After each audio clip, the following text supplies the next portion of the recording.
Tuesdays, we get local. Starting at 7:30, it's our local news podcast, Downballot, and then we swing over to Local Love starting at 9 p.m. Tune in early to see what's going on during the day, then stay locked in to find out what's happening in local music and whose bands are hitting the venues for the week. It's a whole night of news and music right in San Jose's backyard, starting at 7:30 p.m. Pacific on twitch.tv/Echoplex Media. Check out our full schedule at echoplexmedia.com. At some point, we are going to have to do a whole show about how good this show sounds.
Hey everybody, welcome to Downballot. We usually do this show Tuesdays at 7:30 p.m. Pacific, but we're starting a half an hour early because we got kind of a lot to go over tonight.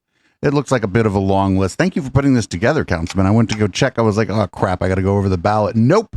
Checked it and the fucking paperwork was already in.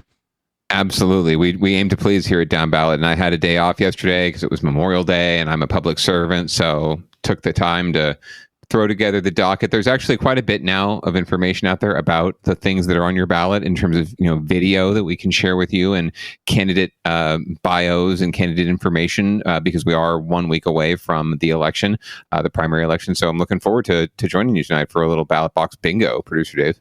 Yeah, I didn't put together a bingo because we could have put we could have made the best bingo card for this, like safer communities, clean streets, also like relationship with the community. There are other oh god, we could have come up with so many buzzwords and we could have put together a good, but that's okay.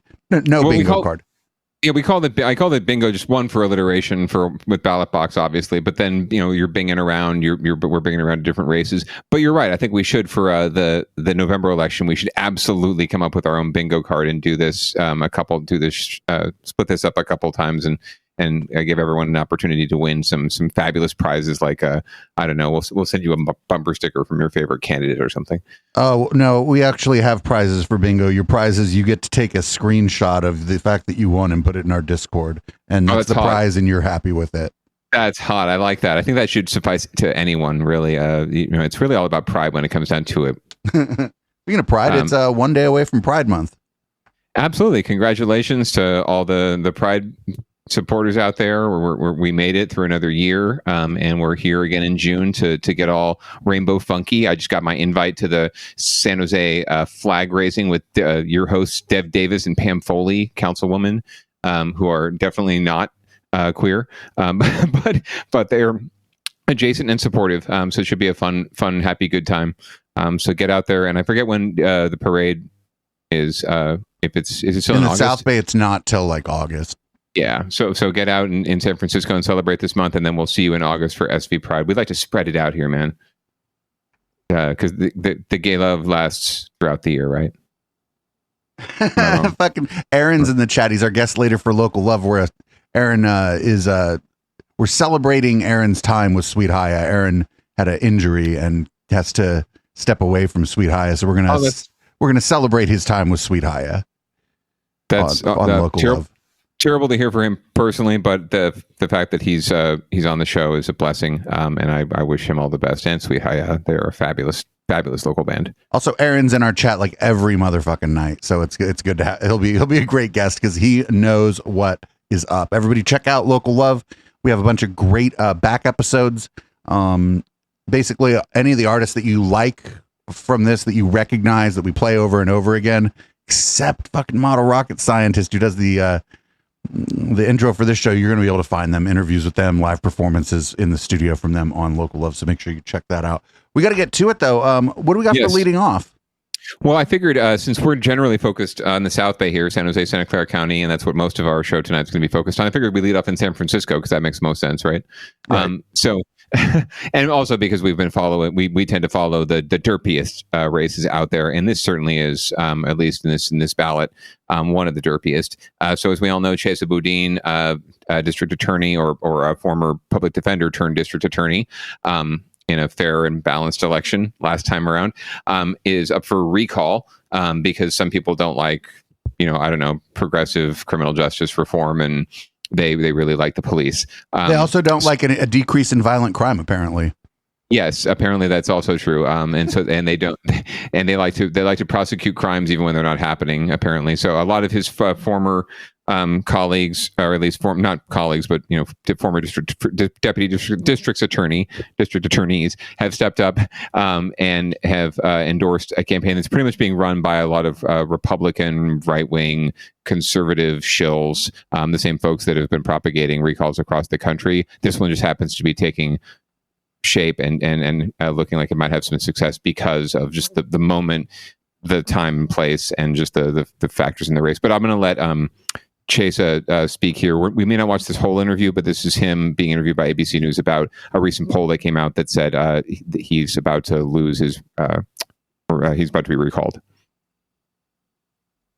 Agree that something has changed in the city in the past few years? Absolutely. No question. sitting down one-on-one with San Francisco District Attorney Chesa Boudin. What he says about his efforts to keep his city safe in the face of critics who want to recall him. Good evening, I'm Amma Dates. And I'm Dan Ashley. Thanks for joining us. We are now less than 4 weeks away from that June 7th recall election. Today, a new poll was released by our media partners at the San Francisco Standard, showing that the district attorney will still fight to keep his job. Good. 57% of those surveyed say they plan to vote yes on the recall, while 22% plan to vote no. However, a sizable 21% say they still don't know how they'll vote. But if you can do math. Registered voters in San Francisco. And today, Boudin said that if the recall is successful, it would destabilize the DA's office. Those comments came during a one-on-one interview with ABC 7 News anchor Liz Kreutz, and she is with us now with more. Liz. Hi, Dan. Yes, we had a wide-ranging conversation with the DA today, and we asked him about those bruising poll numbers. He told us he doesn't trust polls and that he definitely doesn't trust that one. In fact, he told us he's confident that he will beat the recall. So let's start by talking about the recall. We're less than a month away now. Voters are already going to the polls for early voting. What's your message to those San Francisco voters who maybe haven't made up their mind yet and they want to hear from you about what you plan to do? I have a question. Did these news organizations ever have him on before he was being recalled? Did they ever have him on to maybe inform their viewers about what his agenda is and what he's trying to do for the city of San Francisco? I'm curious, Councilman. Not in this kind of in-depth way, right? Not in an 8-minute, it's a minute and a half in, 6.5 minute conversation, right? Broadcast on the evening news. No, certainly not in that way. Perhaps during his initial run, right? There's been a lot of hits about him and where he was talking at press conferences and shit, but I can't say that I've seen them any of them invite him on to have a chat. Correct. Yeah, no, those are generally what you call earned media, right? Like his office is putting out press releases about things they're doing and good things that they're doing, and they hopefully attract media attention, right? Whereas this is something where, you're about to be recalled and the poll says you're in trouble. Now we're going to reach out to you for this extended interview to defend yourself. And suddenly you're right. You're putting him instantly in a defensive position with a lot of people who haven't learned much about him to begin with, right? And potentially voters. So right away, you've got this sort of sus vibe about him, right? Because he's in a defensive position, whereas if he had been able to introduce himself sooner in a substantial way, maybe people would have a more nuanced opinion of him. Anyway. Everything I do, my priority and my entire office is focused on making San Francisco as safe as possible. We need people to be safe and to feel safe in their homes, in their neighborhoods, and everywhere in San Francisco. And if you look at the folks who've been really paying attention to the work I've been doing and my office has been doing, going after fencing operations, selling stolen goods from auto burglaries, prosecuting drug sales, going after manufacturers of illegal ghost guns, promoting and expanding victim services. The folks who are paying attention are saying loudly and clearly, vote no on Proposition 8. So let's talk about this overall feeling in San Francisco that the city's not safe, that there's a rise in crime, specifically property crime, that you can't go to park your car outside of a restaurant without the glass being smashed in, that you can't go to a CVS or a Walgreens without seeing somebody walk out with bags of stolen goods. Do you agree? I like how the security guard's like, I'm going to put this on TikTok. In the city in the past few years? Absolutely. You got to gram that shit. We're living through a global pandemic. Everything has changed. People are wearing face masks. Tourism dried up entirely. Businesses went under. People lost their jobs. Lots of folks decided to move out of a city. Of course something has changed. What's dishonest about the recall and the millions of dollars in lies and attacks that they're spreading is that they're suggesting that all the changes in the last 2 years are because of my election. But there is a feeling that your office is not holding people accountable.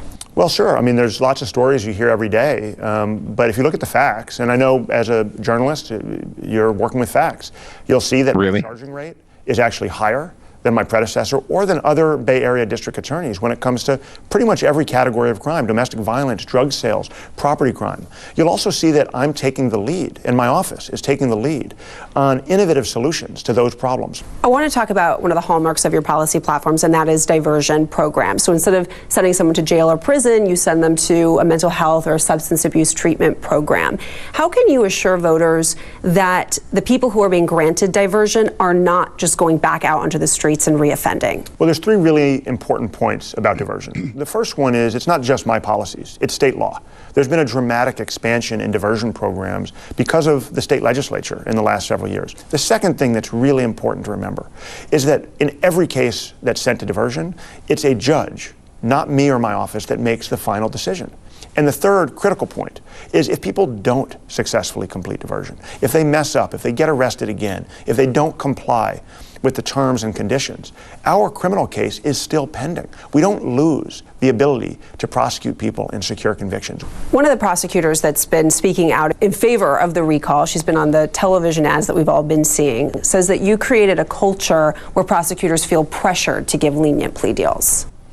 Yeah, it's just a lie. I mean, the reality is that there's a lot of folks in the recall who have a tremendous amount of ambition, and they won't let facts get in the way of their ambition. What do you mean by ambition? Because some might argue that coming out and speaking out against your former boss could be detrimental to your career. Well, they've got millions of Republican dollars putting their face all over TV, and they're trying to get their names in the short list to be appointed district attorney if the recall succeeds, which it's not going to do. That's what he meant by ambitious, and that's a good enough place to stop that, I think.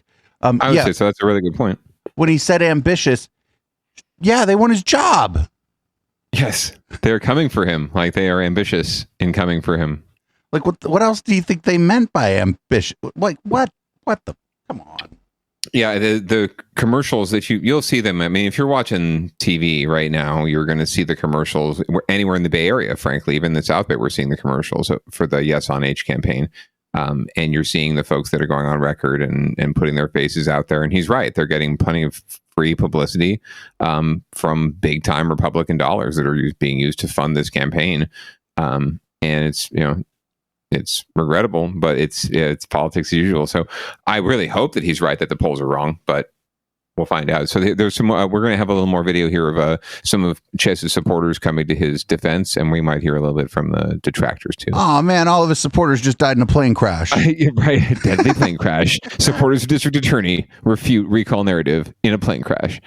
But first, our top story. In less than a month, San Francisco voters will decide the fate of District Attorney Chase Boudin. Like his approach to fighting crime that helped put him into office is also drawing some backlash. Good evening, I'm Sarah Donchi. And I'm Ryan Yamamoto. We begin with the recall race in San Francisco. KPIX5's Kenny Choi talked to both sides. Kenny? So, Sarah and Ryan, Chase Boudin's critics say that the city isn't safer because of the progressive prosecutor, but his supporters say a recent case refutes the recall narrative.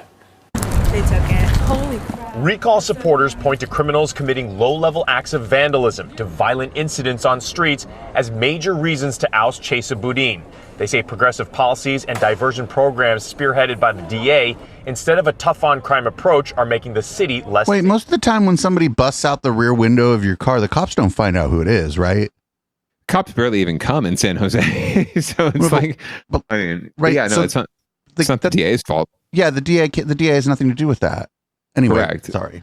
Not holding them accountable when they violate the parole. They go out, they hurt, they kill, they injure, they murder. This is the problem. So I'm going to hold you accountable to do your job. Sherry Baltodano has been waiting for more than 7 years, praying, hoping, and believing prosecutors would put away Luis Gutierrez behind bars for stabbing her son 39 times on the streets of San Francisco's Mission District. Last month, jurors delivered guilty verdicts for first-degree murder and torture. That's what we need to do in the city, is make people accountable. And so I feel right. But if the jury just convicted this person of first-degree murder and torture, the DA is not going to be like, oh, slap on the wrist time. Even the most this woman's actually going to say she's actually a supporter or supporting Chesa, I guess. Boudin had something to do with this. Baltodano was skeptical about the justice system after years of what seemed like a stalled case. But recall supporters say this outcome is simply not enough within the overall picture of addressing violent crime across the city. He has taken one violent criminal off the street. There are numerous that are out running loose right now, those who were released. Every voice you respect. A new ad by Team Boudin shows a slew of endorsements, including the San Francisco Democratic Party, teachers and nurses unions, ACLU of Northern California, and Sierra Club, to name a few. Zaki Shaheen is Boudin's campaign manager. When he ran in 2019, he ran on the central platform of putting public safety first, and he followed through on that campaign promise. On the other side, Safer SF without Boudin's biggest individual donor is William Oberdorf, a major player backing Republican Senate Majority Leader Mitch McConnell, who has donated more than $600,000 to the recall effort.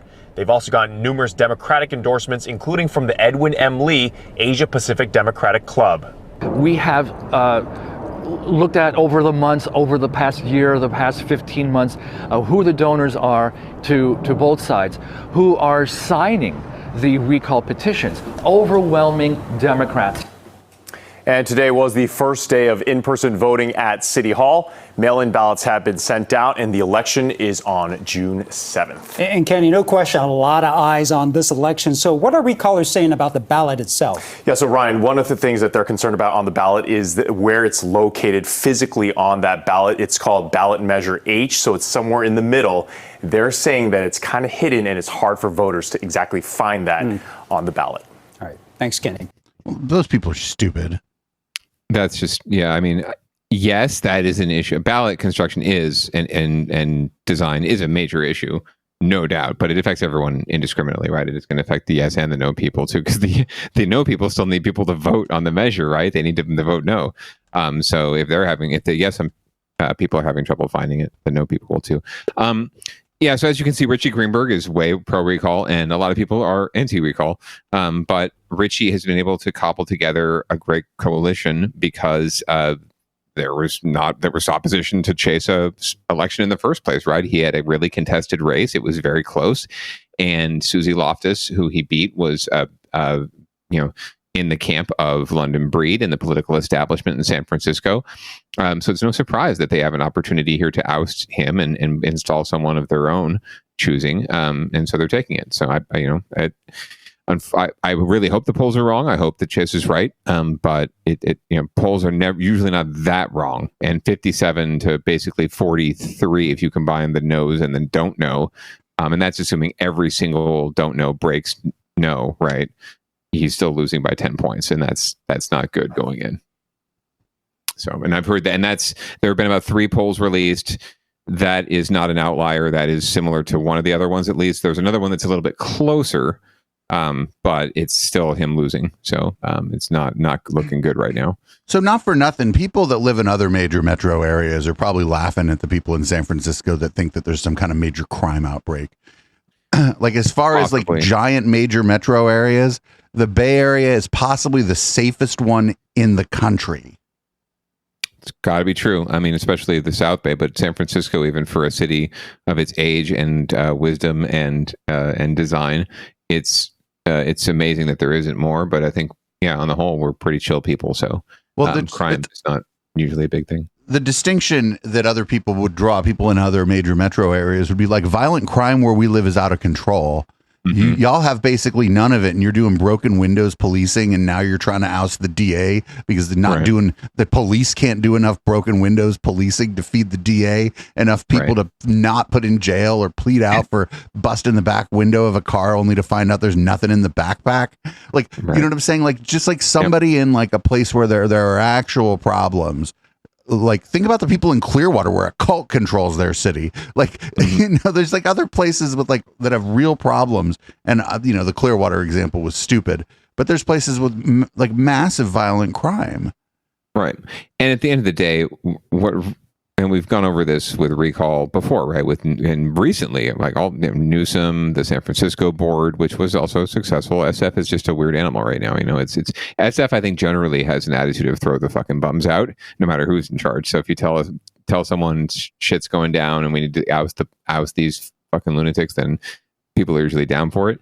But we've seen it a lot lately, and it's been used in cases where it's, generally speaking, it's a policy issue, right? Like even in this SF board election, people were concerned that, oh, well, you're paying more attention to, if you believe the narrative, you're paying more attention to school name changes than to, policies that are going to help my kids learn good, right? In this case, it's, I don't like your position or your approach to public safety, right? Well, shit, like we've said before, he was elected. You voted. Maybe you didn't vote for him, but he got elected. And in 2 more years, I think, he's up for re-election. So, find someone who you like and run him against him. Don't just come out and say, well, I don't like what you do, so goodbye.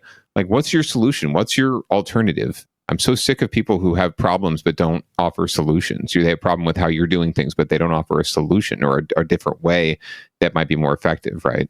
They just rant and they throw rocks in glass houses. So when this first came around, I was like, this smells like Peter Thiel. But anything bad that ever happens in California, I'm like, and I couldn't find Peter Thiel anywhere in this. It's not far away. I mean, this Obendorf guy is certainly, I mean, he's not a tech giant, but it's certainly not far away.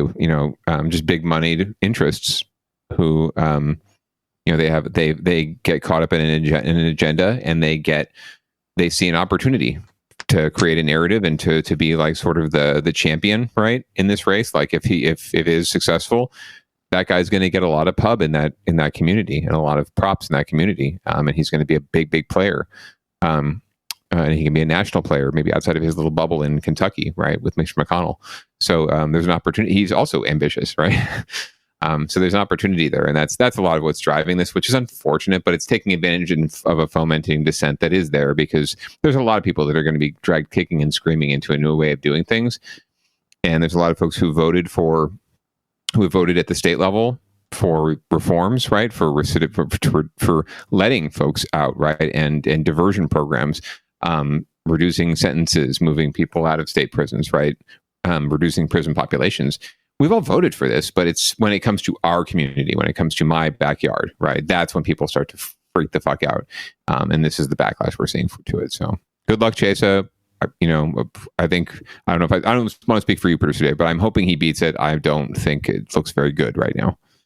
Yeah, and I mean, not for nothing, he kind of strikes me as the kind of guy who might just go back and be a public defender again if this is. Yeah, I have no doubt that he and there's other candidates we'll hear from tonight who, if they are not successful, they will have plenty of opportunities and they'll have plenty of job prospects to do good. So don't feel bad for any of these folks who are winning or losing. It's not going to make or break their lives. So I have to tell you that I'm already biased for San Jose's District 1. Can you tell why I might be biased? Are you biased towards like the moderator in this debate, or? No, I'm biased towards the person who appears to be doing their Zoom from a very cool thing in San Jose. Right, Ramona. Yeah. Sensing You, the Dan Corson public art piece under the 87 on Santa Clara Street. We're going to hear from Ramona in a second. She is a former arts commissioner, so she is definitely leaning into that angle. But first, because she doesn't have a campaign video right now, because she joined kind of late, and honestly, she's not really the type to have a fancy campaign video. Not that Ramona's is very fancy. I wanted to give you the other candidate's intro from a candidate forum here, so you can get a little background on her. This is we're moving into San Jose politics, so we're moving down ballot. This year, San Jose is electing a new mayor because Sam Liccardo has termed out. And we're also electing brand new council members in 3 districts where they're terming out council members 1, 3, and 5. And then in District 7, there's a contested race with an incumbent. And then in District 9, there is no race because Pam Foley did not draw a contender, which is surprising, but didn't happen. So she's coasting to re-election. So we're going to start with District 1, and I'm going to let you roll the tape on Rosemary Kamei, who's one of the candidates in District 1. So for opening statements, we'll start with Ms. Kamei. I spoke away. Thank you so much, and thank you for the opportunity to share tonight. Hello, my name is Rosemary Kamei. I'm running for San Jose City Council in District 1. I'm running to really bring my depth and breadth of proven experience, as well as accountability and transparency to City Hall. I believe that we need to focus on a few key issues and have key performance indicators to ensure we achieve our desired results. My vision for our community is to focus on affordable housing, homelessness, public health and safety, and strengthen city services. I'm a lifelong public servant and former nonprofit community executive, an adjunct professor at San Jose State, and a small business owner. I've been very engaged in my local community, as was mentioned with my trustee seat. The district is really growing and changing, and I look forward to being a voice for our community to ensure it continues to thrive. Thank you. Thank you. And that was her opening statement. There you go. And we can move over to Ramona's video, which will sort of give you her pitch. But what are your thoughts on Rosemary? She seems like a bureaucrat. She seems like the kind of person who would run for city council in San Jose. Where is District 1? Just like what neighborhood? Thank you. I actually should have set the context before we got into the candidates. So District 1 is the west side of San Jose. San Jose is a very odd city because it grew and expanded as other cities were getting incorporated around it, within it. So District 1 is like this panhandle of San Jose. It's only connected to San Jose through District 6, and it stretches from around like Santana Row area out west. So it borders Santa up to Clara, Hamilton on one side. Yeah, it borders on the south side. Hamilton is one of the borders with Campbell, right? So city of Campbell, it borders the city of Saratoga, it borders the city of Cupertino, and it borders the city of Santa Clara. So it borders of, 4 different cities outside of San Jose. It's definitely a very unique district. It's mostly bedrooms and strip malls and really great boba shops and some great ramen spots too. But yeah, it's currently represented by Vice Mayor Chappie Jones, who's been there for 8 years. He is a very Melba-toast, middle of the road, very nice, gentlemanly council member. But he is terming out, and these are pretty much the 2 main candidates up to replace him. The field did not really draw a very huge crowd. There was one other candidate, a younger gentleman from the Planning Commission, who did not end up filing for the race, even though he was running for almost a year and getting out there and doing campaign stuff, but decided not to run. So we're left with these 2. And then we're going to hear from Ramona Snyder, who's the other candidate, Ramona Arellano Snyder. She has emphasized her maiden name for the purposes of the campaign, even though I knew her as Ramona Snyder when she was on the Arts Commission. So this is a little bit about, basically, this is her elevator pitch. So well, fantastic. San Jose has limited land to build new parks. In 2015, this publicly accessible park was built on the property of Sherman Oaks Elementary School. A conversation with the superintendent gave me permission to spearhead the building of a playground on almost 2 acres of land that the Campbell Union School District was not using. A collaboration with the school district, Kaboom, the San Jose Sharks Foundation, and the San Jose Parks Foundation as the fiscal agent helped make this happen after a year of planning. Donations from Whole Foods and the Sunnyvale Moose Lodge provided food to the 200 volunteers that helped build this playground in one day. 7 years later, this park is enjoyed by a neighborhood that did not have a park nearby. This is what's possible when we work together to make things happen. As your council member, I will find solutions to some of San Jose's problems. Please go to my website at ramonasnyder.com to learn about some of the other things that I've done in the community. And don't forget to vote on June 7th. Thank you. what a lovely little ad. What did you think? She seems great. They both seem fine. I don't know. I don't have a dog in this hunt. I used to live in that district though before when I lived in San Jose. Yeah. I remember when I lived in San Jose at my last apartment, I was like counting the days until my lease was up because I was like, I do not want to live in this particular city anymore. The taxes are just ridiculous. And what are they giving? It was not that, but anyway. But yeah, no, as you pointed out, I mean, Rosemary Kamei is definitely, the bureaucrat in the race. She has been around politics the longest. She served in a number of different offices at the water district level. She's currently at the county board of education. So she's been certainly in this game for a while. She works at a education nonprofit as an executive there. Ramona is certainly the grassrootsy soccer mom candidate, as it were. And I did like her little flub there at the end where she said, I will find solutions to some of San Jose's problems. And there's a couple like adjectives and adverbs missing there, but I'm sure she meant to say some of San Jose's most pressing problems, but instead some of San Jose's problems. I'm wondering, is she going to do anything about the other problems and what are those problems and what are the some problems? She's like, listen, I can't really promise you much, but here's the problems that I'll do something about. Correct. But that's something that a wonky communications, guy is going to comment on. It's not something that's going to offend the average voter. In fact, the average voter would probably find it endearing. So, yet to be seen what happens here. Rosemary has secured quite a bit of money and quite a bit of support across the board, including the current council member, Vice Mayor Jones's endorsement, many endorsements. So it's entirely possible that it be with so many few candidates that this race ends up being done in the primary. We shall see. But you have to get more than 50% of the vote to win. Not pictured is Tim Gildersleeve, our old friend, who you might recall, the gentleman who is very much about Jesus, Yes. but also about politics. Couldn't find any video. He hadn't appeared in any of the forums, but he did file for the race. So anyway, long story short, those are the two candidates. If you live in District 1, you will see them on your ballot.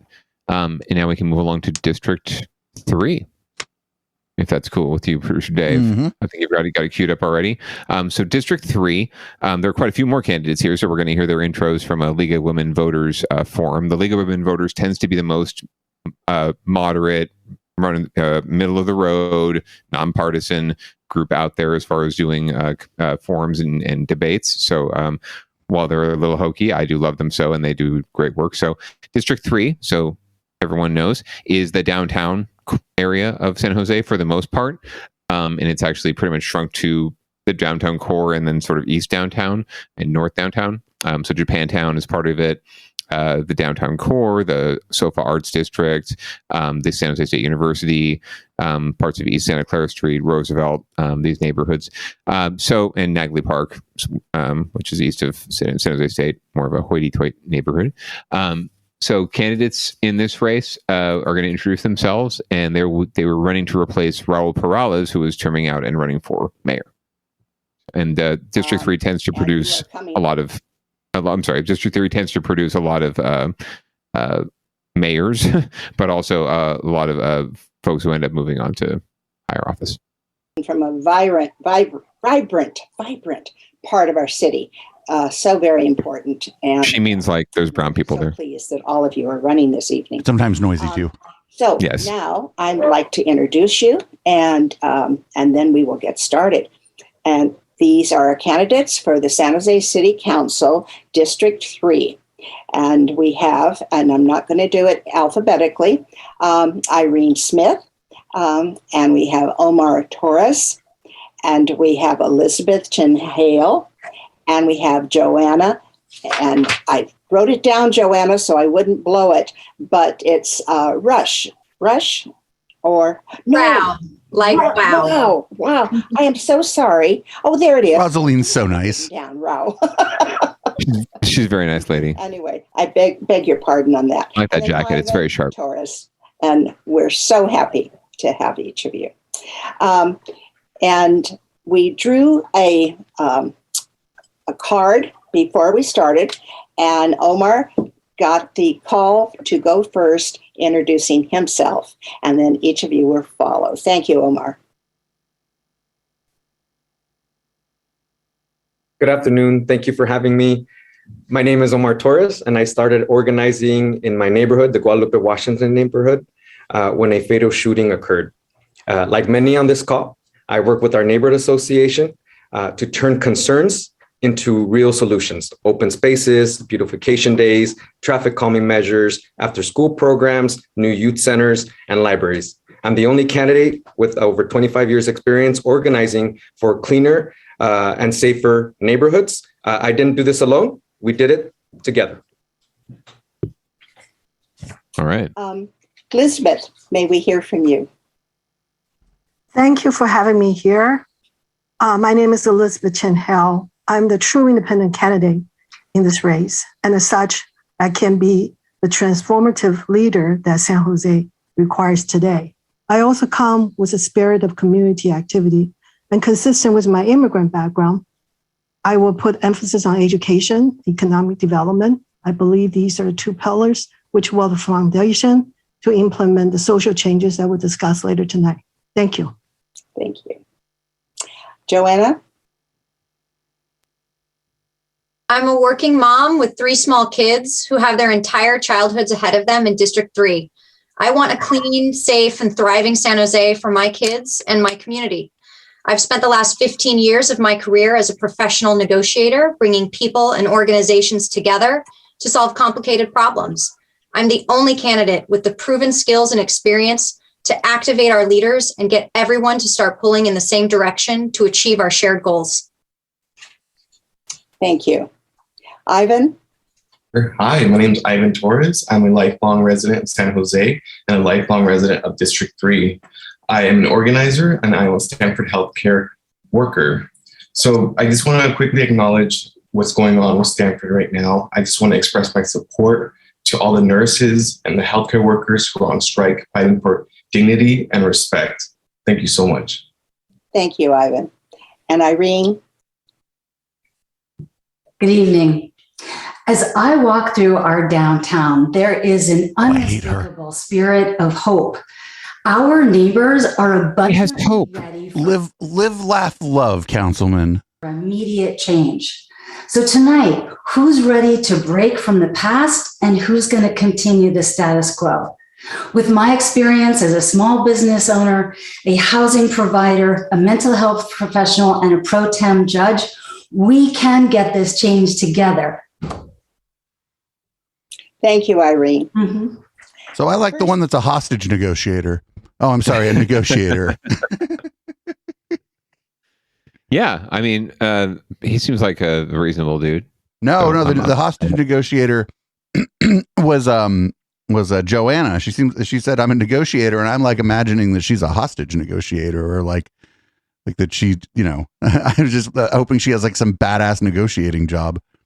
You know what? I'm not familiar enough with her background simply because she came into the race fairly late, and I don't know a whole lot about her. I have come across her on the campaign trail. She seems like a very lovely lady. So pick him in that race, to be honest with you. But you're sort of leaning her way. No, I just like to think about her being in like a show like 24. Right. she's like, I got 3 young kids, but hold on, I could be there in 20 minutes. You have a pothole. I will be there to fill it. Anyway, any other impressions out of those 5 candidates? I think there might be like a couple other hangers on that aren't really running a serious race, but those are your candidates, as it were. I just think the guy on the bottom who was talking about how he's like a community organizer, like it was kind of bad optics for him to be on like the 30th floor of some high rise. Right. I don't know if that was a live or a Zoom backdrop, but that was probably a bad look for him there. And Omar actually Torres, the other Torres in that shot, he is more of a community organizing background. That is, he looks familiar, actually. He has been around the campfire very many times. He used to work for Councilwoman Carrasco, and then he ran he tried to run for this seat a number of years ago when the last time it was open, when Councilmember Perales was elected. But he also has served on Omar has served on the local school board, and he's been around local politics for a while. So I'm sure we might have come across him on Downballot before, I'm sure. But he's received all of the Labor Democratic Party endorsements simply because he's pretty much alone in that lane. And then Joanna, even though she's new to the race, has received endorsements from the mayor and sort of the business community, as it were. Irene is more of the community. I want to say activist, advocate. I'm trying to say it in a nice way. And then Elizabeth is the president of the Downtown Residents Association, so another neighborhood activist. And then Ivan is not really all that. I don't know how familiar he is with San Jose, frankly, but I know he ran for other offices, Congress or something else recently. So he seems to be someone who's angling for something. So we shall see what comes out of that. But I think Omar has a decent shot at making the runoff simply because he's in a lane all by himself.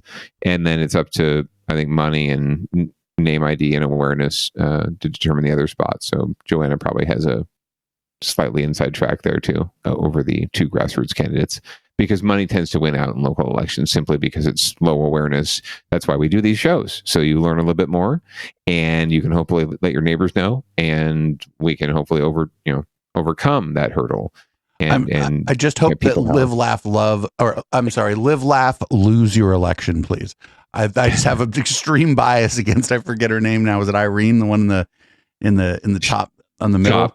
Center, yes, that was Irene. Yes, she's a very interesting cat, and definitely not everyone's cup of tea. She's been a long-time neighborhood advocate, and there's people in her own neighborhood that are not very excited about her running. Let's just say. So, to put it gently, I'm not in their district anyway, and these are just first impressions. If I saw policy stuff from all these people, my position might be different. Yes, absolutely, and it's not. We don't encourage you to take ballot box bingo as your only resource, voter, listener, viewer. Make sure that you are going out and doing your own research, as they say. And I don't mean that in a pejorative way. Please do, and learn more about these candidates. We're simply trying to introduce you to the fact that they are running, and that you might, if you live in these areas, especially, might be voting for them. And if you don't live in the area, at least you get to see what's going on in our neck of the woods, and hopefully life is not all that dissimilar to where you're at. Okay, so we're going to move on to District 5. You said that the intros on this, first of all, it took them an hour and 9 minutes on this to get to the intro, unless there was maybe another district before this. Correct. This is a wide-ranging city council forum over 2 hours where they did, I think, tried to do all the districts. So they had them in and out of a Zoom. And poor Jana had to moderate all of them. So she probably got a little tired after a while. But this is probably the most spicy one. And you'll see why. I've never in my life seen a candidate forum, other than something that involved Donald Trump, devolve more quickly than this forum in the context of just one person speaking. So I forget if they all go through it and then he speaks, but you'll know what I mean. But we're going to go through the candidate opening statements, and you'll see how quickly this thing devolves, and just watch the look on Jenna's face as it happens. And we'll start with Ms. Campos. Thank you for allowing me to be here and have an opportunity to share my vision with the community. I'm running for San Jose City Council to put policies forward that will grow the middle class so that they can thrive here in the city of San Jose, and policies that we can move forward that support the working class community in East San Jose. Policies that will make sure that they can support their families with one job. Imagine a community with affordable housing, healthcare, transportation that connects you to your job, and public safety where you can walk out your front door and visit your neighbor or your neighboring park. That's the community I want to live in, and I hope that's the community you want to live in. And make sure that our city facilities are fully staffed, as well as the departments, so that they can address the issues that need to be addressed when you call them. Thank you. Thank you. Mr. Quintero? Oh, my name is Andres Quintero. I'm president of the Alum Rock School Board. I'm a lifelong resident of East San Jose. I'm the son of immigrant parents who left Mexico to find a better life for their children here. And they made their home in San Jose's Barrio Sal Si Puedes, or in English known as Get Out If You Can. I have had the privilege to serve the people of East San Jose on the Alum Rock School Board since 2012. As a member of the Alum Rock School Board, we faced significant difficulties. There were significant challenges. And during those times, it was tough. I'm very proud to have to have placed the people of East San Jose first as a priority. And it's because of that I count on the support of a wide array of individuals that have lent support to my candidacy, which include District Attorney Jeff Rosen, Supervisor Cindy Chavez, Supervisor Alan Berg, as well as Councilmember Maya Esparza. It's a privilege for me to run to represent my community. I intend to bring forward common sense solutions that will address public safety, quality of life issues, as well as the housing crisis. I'll bring trusted, proven leadership that will ensure that we make East San Jose safe and secure. Thank you. Mr. Ortiz? Hello, everyone. It's a pleasure to be with you all today. My name is Peter Ortiz, and I'm currently the president of the Santa Clara County Board of Education. I want to thank Spotlight for this opportunity to share about myself and my candidacy for City Council. Our campaign for San Jose City Council is rooted in economic justice for the families of East San Jose, and is calling for a people-first economic package that will focus on investing in public safety of local residents, allocating resources to address our broken roads and blighted neighborhoods, and the activation and beautification of our major business corridors so we can build a thriving economy. I'm not a typical politician, and I'm not running a typical campaign. All these issues are important to me because I have experience working in this community to address them. And I want to work hand in hand with the residents of this district to identify solutions to the problems in our neighborhoods. Thank you. Thank you. Mr. Bonilla? Okay, now watch Jenna's face. Good evening, everyone. My name is Rolando Bonilla. For over 40 years, this community has been the epicenter of being forgotten by San Jose City Hall, from the increase in crime, blight, lack of access to resources. My opponents will tell you to judge them on their record. I beg you, please judge them on their record. Because if their record was as they say that it is, we wouldn't be in the situation that we're in, from an increase in crime, from an increase in terms of lack of resources, and candidly, from a city council that does not understand that East San Jose is a part of the city as a whole. I'm not a politician. I'm the father of 3 children I'm raising here in this community. And I'm doing this because like many of you, we are tired of being neglected, tired of being forgotten. When you elect me to the San Jose City Council, you'll elect someone that not only has a vested interest, but actually has the skills and actually has the understanding to get things done for our community. The politics of the past are over. We must now move into the future with new direction. Thank you. And Can stay on this for a little bit.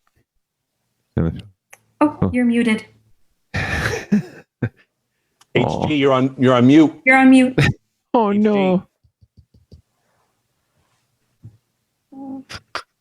Rolando is so helpful.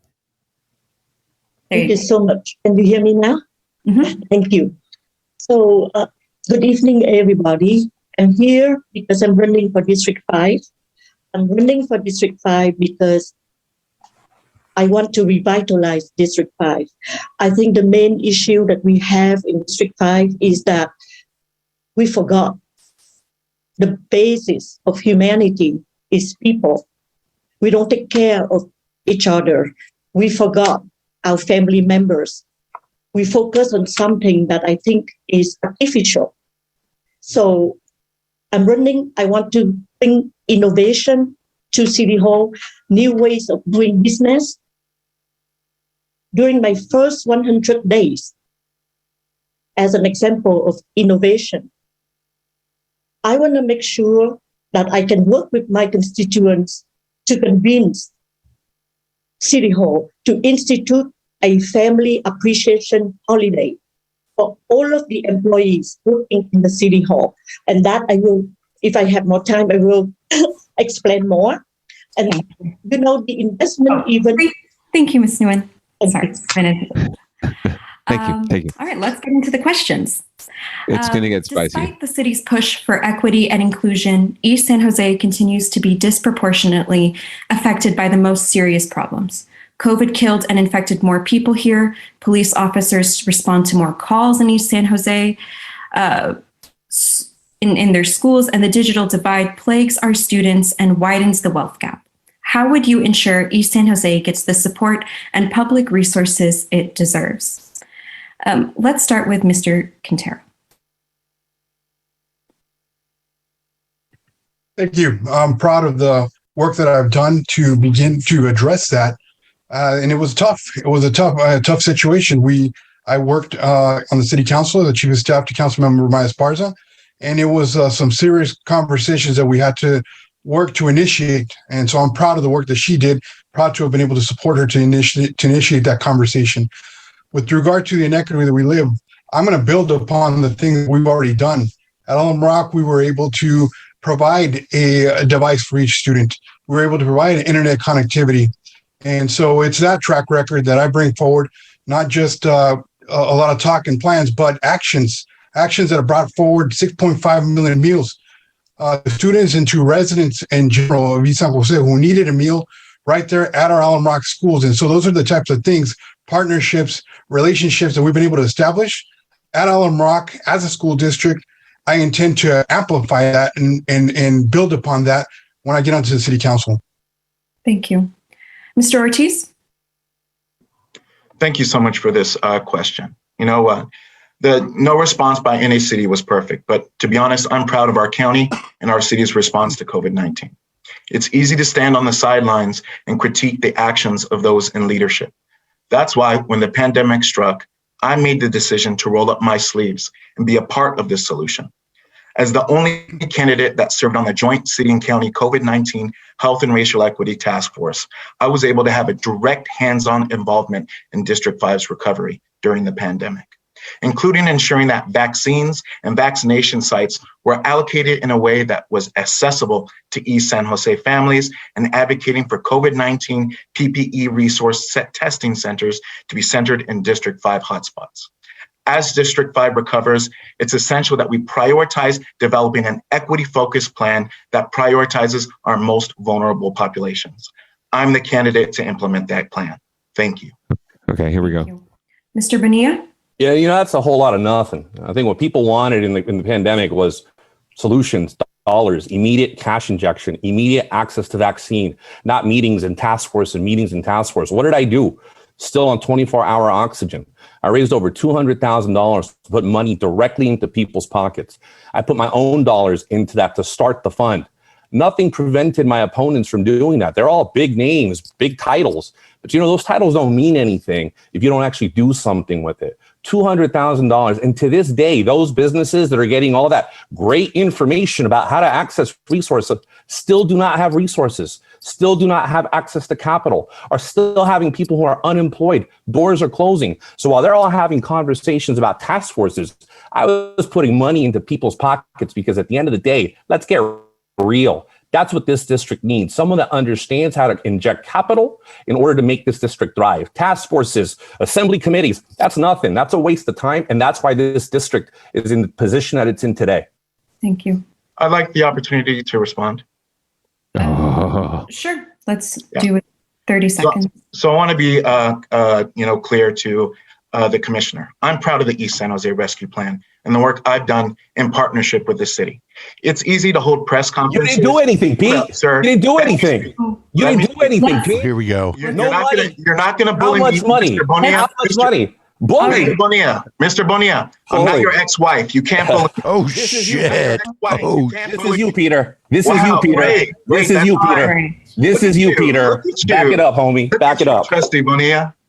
Yeah, no, I'm not your ex-wife. You're not going to strangle. Peter, Okay. there it is. There it is, Peter. That's you. It's got personal quick. Fuck yeah. To this, I don't want to participate in it. So if you please can keep order, then I'll continue. But I'm not interested in engaging in this type of. Yeah, the community wants to hear our issues. Yeah. Okay. Thank you. So yeah. Okay. let everyone have the time allotted for them and not interrupt anyone. One sec. Can I just please talk for a second? Thank you. She should be able to mute all of them, right? Yeah. I would imagine so. That. I know Mr. Ortiz, you did not get your 30 seconds. We'll do that. Whoever's doing the tech, right? We cannot have, interruptions or anything like that. And I tried to interrupt this several times and it didn't work. So let's do the 30 seconds again, and then we're going to move on to Ms. Nguyen. No, don't hand it back to him. I want to be, proud. I want to be clear. I'm proud of the East San Jose Rescue Plan and the work I've done in partnership with the city. It's easy to stand on the sidelines and critique the efforts and hard work of others. It's a lot harder to work in partnership with those who are local representatives and propose solutions to the problems facing our district. The fact is, I was at the table advocating for our most vulnerable populations to receive resources and services, and I did that without any press releases. Thank you. All right, thank you. Ms. Nguyen. All right, that's that. We can move on. We can move on. Yeah, that's Ms. Nguyen is not going to come in and just dunk on both of them. There's you should definitely watch that forum. There is a little bit more, but they manage to keep their dicks in their pants for another few minutes during that one. But yeah, that's District 5. Isn't it great? I mean, can you believe that District 5 or the east side of San Jose doesn't usually get good representation? I'm shocked. It seemed awfully personal. Yeah, a little bit.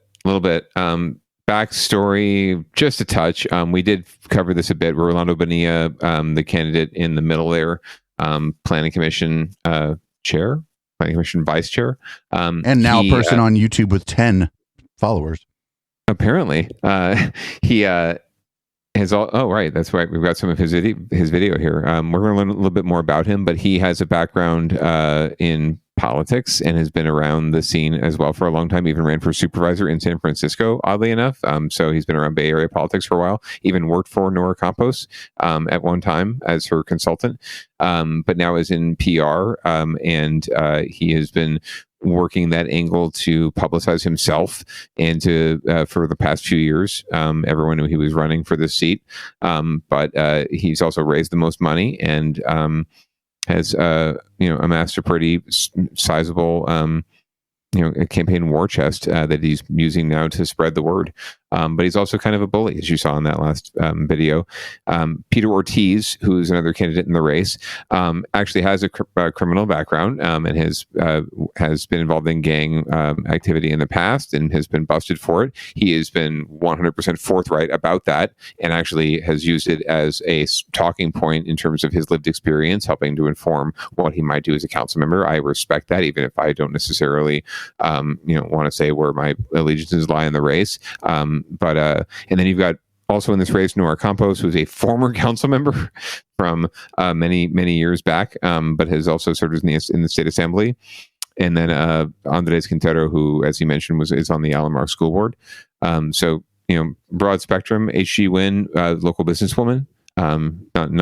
Not too familiar with her because she has not been around the scene, as it were. So again, good luck to everyone on the east side, but we're going to learn a little bit more about Rolando mainly because he's made these fancy videos, and not that I'm trying to give him more pub, but it's always fun to watch. Like if people are going to go through the trouble to make a fancy video for a local campaign race, we got to watch it. Let's give them a view, and maybe they'll see what we watched. Candidate for San Jose City Council. And look how fancy. Know that East San Jose has been left behind for far too long. Yeah. Pay the most in taxes and get the least from City Hall. As your councilman, I'll fight for transparency to ensure East San Jose neighborhoods get our fair share in police services, youth programs, and housing for the homeless, including veterans and children. On June 7th, vote Rolando Bonilla for San Jose City Council. Very uplifting. Very uplifting. I like that you named one of them Rolando from the block. Well, I am sorry to say that's precisely their title for it, as you can see. Oh my God, no! I do not misrepresent things on this show. I give you exactly what people say. Why is he yes? Why is this episode 2 of 3? Why is this an episode? He's extra. Well, this there's 3 videos, so this is the second of the third, right? Or the second of the 3. Oh, okay. I don't know. There are only 2. Oh, whatever. Yeah, I don't know. My dad was tough. My dad was a disciplinarian. Former military guy. He came up the hard way. My dad was coming up 13, 14 years old already in San Francisco, trying to figure out his life as a kid. And I mean, that shaped him. The Vietnam War shaped him. So at home, we had a lot of structure, a lot of firm structure.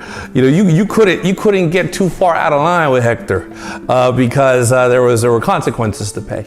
But there was always this framework of I want you to have a better life than the one that I had. I've always been that kid from around the way. They got Jenny from the block, they got Rolando from the block, right? Oh my God! No matter where I go, no matter what I do, that fire, that need to always do more than my circumstances allowed for me has always kind of been the driving force of who I am. One of the things that for me was empowering was for the first time in my life seeing that you can actually make change through local government. I come from a setting where things happen to us. I come from a setting where, for most of us, the only lawyer you meet is the public defender. The only doctor you meet is the ER doctor. You're not exactly exposed to these professions in the most positive of light.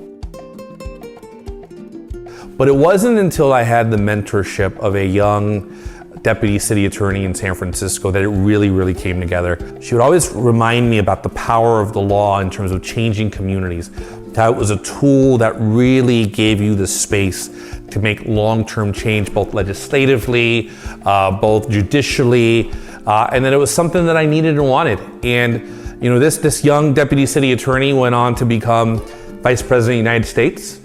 And I will forever be grateful to her for not only taking the time with me. Oh, she's name dropping but also really Kamala. helping me Kamala. Yes, understand without name why dropping the her because she hasn't endorsed him. Such an important journey. Why would Yeah, she? I don't no reason whatsoever. In fact, but he's name dropping her without name dropping her and implying an endorsement, right? He should know that. He should know that on the block they call that dry snitching. There have been many local politicians who've done this with like a quote from Obama about them, right? Like someone like they somehow got a press hit with Obama and they said something nice about them, and they use that as an excuse. So the last thing in the world I want to watch is a video about that guy surviving COVID-19. So we're going to skip the video about him surviving. Yeah, COVID-19. it's such sad. It's only because I wanted to laugh. But I mean, okay, let me draw that back a bit. Whatever I think about Mr. Bonilla, Commissioner Bonilla, it is tragic and awful that he had to experience a really bad bout of COVID that had him in the hospital. So, tough them's the breaks. So I don't begrudge him for that, and I don't wish that upon anybody. It's just, he's using it. I guess I would feel worse for him if he wasn't using it as a campaign tool, right? If he wasn't obviously using it as a campaign tool and as some sort of justification or rationale or for his campaign. Anyway, I don't know. I don't care who wins District 5, but I do care who loses. That's my take at this point. Hold on one second. Yes. Very well done. Very well done. That's exactly how you should feel. Unfortunately, that is always how I feel when I look at District 5, and it's really starting to piss me off because these are folks who are absolutely like Rolando, regardless of what he, his campaign or whatever, the underlying premise is correct. The East Side is drastically underserved. It is systemically underserved. It needs some love. It needs constant love. It needs support and reparations for all the shit that's been done to it. That being said, like he's not the solution, and none of these people necessarily are. And it's just getting to be a state where I don't know who's going to step up eventually to really do something about this district, but someone needs to represent it better than it's been represented. Also, not for nothing, he said, "Oh, in my community, the first lawyer you meet is the public defender." And then during the debate, the first thing he did was fucking talk shit on some guy for going to jail. Yes. Yes. No, come on, dude. He's pretty much, that's sort of where he's at. It's the pot calling the kettle, right? And he's. Well, I don't know I don't think he ever went to jail, but you can't be like, "Oh, my neighborhood came up hard," and then be like, "Oh, you're no good. You've been to jail." Get the fuck out of here. Those don't work together, Yeah, absolutely. So, and on top of that, Pete, as he called him, Peter, has been completely forthright, like I said, about it, and even uses it in his own campaign to talk about his experiences within the judicial system. So, as well, you might if you've been through it. Right. So I'm not going to get into District 7 so much because they haven't actually had a lot of forums. The incumbent, Maya Esparza, has been playing pretty close to the vest. And actually, I don't know if she hasn't agreed to any or if they just haven't really prioritized this race, but there haven't been a lot of forums I could find in this race. So we're going to resort to one of my favorite things, which is talking about lawn sign wars. Some South Bay candidates on the ballot in the upcoming election say thieves are going after their campaign signs. KTVU's LaMonica Peters spoke to one of those candidates. She joins us live from San Jose City Hall with the close-up can actually be costly for some of these campaigns. LaMonica. Vonleh is running for District 7 in San Jose, and she says she's had hundreds of campaign signs stolen. It's going to cost her more money to replace them, but she says she's still in this race. Vonleh isn't new to politics. She says she's run for city council in San Jose before, but this time she's had more yard signs taken than ever before. I did report with San Jose Police Department. At that Dude, I would love to be in charge of the fucking police department's lawn enforcement division. Lawn sign enforcement, like the fucking CSI lawn sign would be a great TV show, I think. Right. CSI LS. Oh my God. I love it. Now it's more than 225, sign have been lost. Vonleh says her campaign volunteers get written permission to place yard signs on people's property in District 7. And if they change their minds, she'll remove the sign.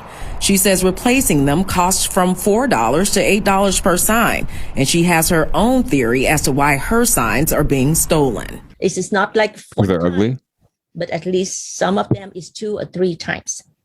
So I feel that someone did not want my name out there and didn't want me to win this election or whatever.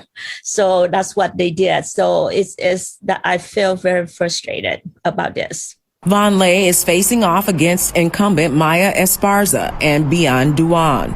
San Jose District 5 candidate Rolando Bonilla also says his campaign signs are being taken. Of course, Rolando. So get the fuck. Rolando from the block can't even. Rolando from the block can't even keep his sign on the block. Get the fuck not at out all. of And here. he's got images of a truck that that has been stealing the signs. So he's got evidence. Man, Rolando, you ain't nothing on the block if your signs can't stay there. Plate number, asking people to contact San Jose police if they see this brown Toyota Tundra. He says the person driving had been seen taking his yard signs. KTVU reached out to Bonilla but didn't receive a response. Vonleh says despite her yard signs being stolen, she's moving forward with her campaign. So what I believe is this is maybe a dirty politic. But I kept I will stay positive because I'm still knocking the door, to talk with That actually does more than any sign. So. Voter, to talk with resident. Matt Mahan is running for mayor in San Jose, and he told me he also had hundreds of signs stolen. Lay says, but that guy's probably funded by Peter Thiel. Be able to have to identify someone who's stolen the Peter signs, Thiel. but until then, oh really? There's not much they can do to help. I'm sure. I'm sure. LaMonica Peters live tonight in San Jose. LaMonica, thank you. Yeah, Mahan comes from the tech bro world. He was at Causes at Facebook. That was one of his first endeavors. That didn't go anywhere. So lawn sign wars. This happens in every campaign, and usually they didn't really specify where they were being stolen from. A lot of times it's like people are just taking signs because they're in the public right of way and they shouldn't be there in the first place. Right. And you're placing these signs. All of these candidates have been guilty of, and I've seen it, placing lawn signs illegally in the public right of way. So you're completely within your rights as a citizen to pick those signs up. We had we did technically video. litter, right? Yeah. I mean, didn't we have video maybe like 4 or 6 years ago, maybe of Pierluigi Oliverio running around, stuffing lawn signs into his trunk, right? So this happens, and you roll with it. I love I love the way that local reporting happens. She said, Vonleh said that she's run for city council before. It's like, she said that. Did you verify that? Yes, she has. Yes, she has run for city council before. But did you verify that, reporter? Or are you just she said she's run for city council. I took her at her word. She said that signs cost $4 to $8, which is also true. But Vonleh says it, so it's freaking gospel. It's like, reporter, do your research, and then you can say unequivocally, she ran for city council before. She has been down this road, and then you can even ask her the question. Even if you know that before the interview, you can ask her the question did this happen in your last race? How does this compare to how it was in your last race? Did you have more signs stolen, less signs stolen? Were they more expensive, less expensive? Were they just as ugly, or were they just as useless as they were this year? Ma'am, I spoke to a local podcaster off the record, and what he was telling us is that your signs are just everywhere where they're not supposed to be. Right. So please explain yourself instead of complaining to us about the signs that were stolen from where they shouldn't be in the first place. Anyways, that's District 7 in a nutshell. That's South Central San Jose, as it were. A very diverse community. It's pretty much a 30-30-30 split between, or one-third split. Vietnamese, primarily Vietnamese, but API, Vietnamese, Latino, and honky like me. So we'll see what comes out of that race. But Maya Esparza is the incumbent. She has the benefit of incumbency, and she's got a pretty strong race. Her sign looked better. Her sign looked better than the others too. Yeah, she's got very good branding. She's taken, for her office, she's taken the archway at the fairgrounds, which is in the heart of District 7, the county fairgrounds. And even though it's a county site, she has actually appropriated it into her city logo in a really nice and unique way. And I think it's really a tribute to good branding. I've always liked her logo. So props to you, Maya Esparza, for your logo. I have no idea if you're going to, have to go to a runoff with one of these candidates, but I imagine it's entirely possible. So we shall see. If I was voting based only on signs, so far my favorite candidate is actually the incumbent in District 7. Alrighty then. Well, we will mark it up. And as I said, District 9 does not have a candidate, so we're going to move right on. Well, they down do. ballot. They literally have a candidate. That's true. Yeah, they do. I guess I think you do actually have to, if you're in District 9, if you want Pam Foley reelected, you have to punch the ballot itself. That being said, as soon as Pam Foley votes for Pam Foley, it's over. It's over, exactly. So I think we're good, unless someone's running has filed to run a write-in campaign, and then we can see what we can do. And I'm not saying it's a shame. I mean, whatever. Maybe she's pleased her district. That's great. That usually means that you've done no big harm. No one's coming after you. So. And especially now, I think more people are more aware of these opportunities too. So the fact that no one's coming after her says that she's politically strong. So that's good for her. Much better than Deb Davis faced in her re-election campaign, which is why she's struggling to gain traction in the mayor's race, which is why Matt Mahan has become such a big player in the mayor's race, because Deb Davis was not did not look to be in a position to take up that mantle after her struggle to be reelected. And that's how it goes. And there's a little misogyny there. Absolutely. Okay. A lot of misogyny there as well. But it would have been similar reaction if it was a man. I think it was more pronounced because she is a woman and she seems quote unquote weak, right? Even though we know that's not how we should look at these things. Anyway, moving on down the ballot, if that's okay with you, my friend. What's Measure B? Thank you for asking. And why are we not talking about Measure A?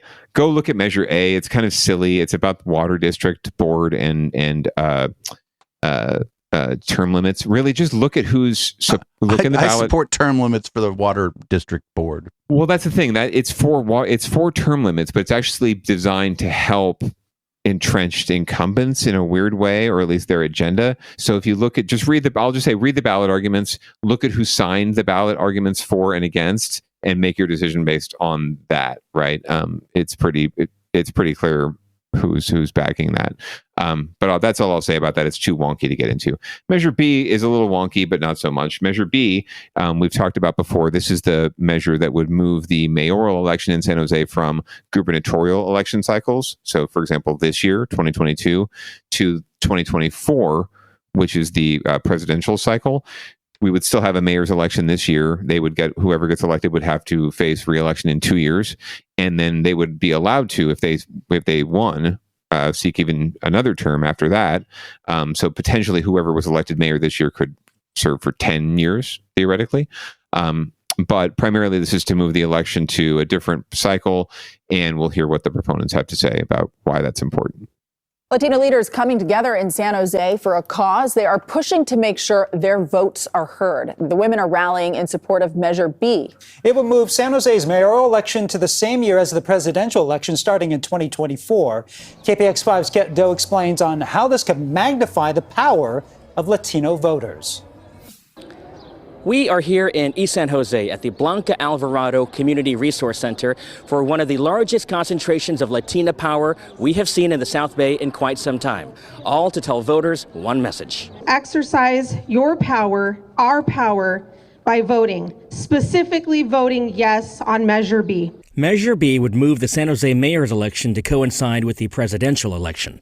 Right now, it's held in off-cycle years. And by doing so, the Latina Coalition of Silicon Valley says voter turnout would increase overall by 30%, and Latina voter turnout would increase 150%. This is meeting voters where they're at, meeting working people where they're at, making sure that when we're voting in November, that we're capturing that voice at the local level. Otherwise, there is low engagement and you don't get as many voices at the table. Dressed as Rosa, the Riveter, a virtual who's who of Latinas back Measure B. It is a good business model to have increased representation. It's important that local city leaders who are making decisions that impact our daily lives represent all of our voices. We deserve good lives. Measure B is the way that we can get there.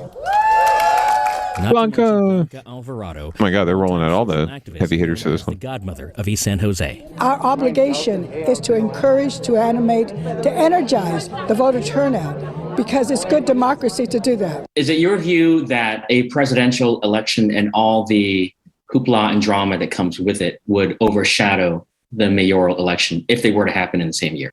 Absolutely. Absolutely. Pat Waite, president of Citizens for Fiscal Responsibility. Oh, God. San Jose alternates elections for odd and even numbered districts.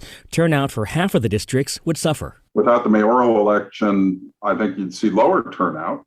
So you've got even fewer voters picking half the representatives on the council. And Waite says it would be difficult to have a meaningful public debate on local issues like homelessness and affordable housing. The mayor's race would be let us host it. We got in you. terms of its voice. Exactly. The voice of the national elections. I think we end up suffering as a city because of that. Measure B is enjoying a wide margin of support. A recent poll of likely voters shows 60% voting yes. What I know about Latinas is when we put our mind to something, we get it done. In San Jose, Kit Doe, KPIX5. So it looks like that's going to pass. And actually, the Citizens for Responsible Taxpayer, fucking whatever guy. Citizens for Fiscal Responsibility.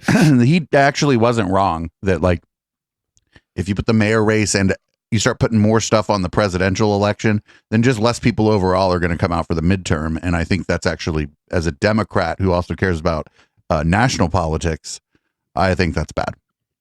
So I'll tell you one dirty little secret that the Measure B folks aren't going to tell you, and I certainly don't side with Citizens for Fiscal Responsibility, Right.